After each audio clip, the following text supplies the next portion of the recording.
नमस्ते। मैं हमेशा अपने विचारों को आप लोगों के साथ साझा करती आई हूँ, लेकिन आज अपने विचारों को अलग तरीके से पेश करने जा रही हूँ। मेरे शब्द हैं और शायद इन शब्दों से बहुत सारी महिलाएं खुद को जोड़ पाएं। आज मैंने अपने शब्दों को एक कविता में उतारा है और उस कविता के माध्यम से आपके साथ साझा करने जा रही हूँ, जिसका शीर्षक है मेरा सफ़र। माँ बचा लेना से शुरू होती है मेरी जिंदगी। पैदा होने पर न थाली बजी न ताली, कानों में एक ही आवाज़ थी, लो एक और आ गई। मेरी लड़ाई ना थी ज़मीन की ना थी पैसों की, मेरी लड़ाई थी शिक्षा की, अधिकारों की। न सरहद पर लड़ रही थी न दुश्मनों से, मैं तो अपने घर में अपनों से ही लड़ रही थी। जितना मौसम नहीं बदलता उतना मैं बदल रही थी। कल तक उछल उछल कर घूम रही थी, आज खुद को अलग समझ रही थी। शरीर में मेरे एक अलग सा परिवर्तन था, जिससे न जाने डरी और सहमी सी थी। लगा मुझे कोई रोग हुआ है, पर पता चला ये तो एक और मेरा ही हिस्सा है। समाज बड़ा अजीब लगा मुझे, एक पुरुष ने गिराया तो दूसरे पुरुष ने उठाया मुझे।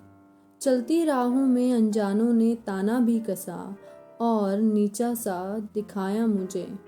क्या करेगी इतना पढ़कर, सबने मुझे ये कहकर रोका था, शादी करनी है कर दो, और इसने करना भी क्या है। पिता ने कहा एक दिन तो तूने चला ही जाना है, शादी का बंधन तो निभाना है।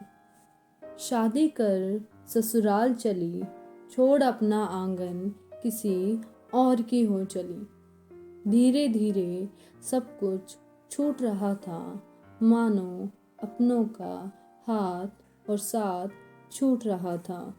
पिता सहमा देख रहा था, माँ का आंचल भी गीला था। जिंदगी कुछ ऐसी बदली मानो दिल में शोर सा मचा था। अब ना चाहते हुए भी मैं समझदार हो गई थी, क्योंकि बेटी के साथ किसी की बहू हो गई थी। मन में मेरे सपनों और जिम्मेदारियों की होड़ थी, टूटते सपनों में जिम्मेदारी जोर पर थी। मेरी जिंदगी ने करवट फिर से ली थी, बहू के साथ अब मैं माँ भी बन चुकी थी।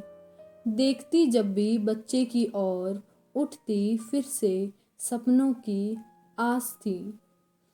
टूटे और बिखरे जैसे मेरे सपने हैं, वैसे इसके न टूटने दूंगी, यही मेरी आखिरी ख्वाहिश और आस थी। मेरी जिंदगी लड़ाई से शुरू होती है और अपने ना सही किसी अपने के सपने पूरे हो जाए, इसी पर कुर्बान होती है। ये शब्द हर महिला के लिए। शायद आप सभी को मेरी कविता अच्छी लगे, कोई गलती हुई माफ़ करना, अच्छी लगे लाइक करना, अपना व्यू कमेंट में ज़रूर लिखना, कविता कैसी लगी शेयर कर देना, जो न्यू हो सब्सक्राइब कर देना। धन्यवाद।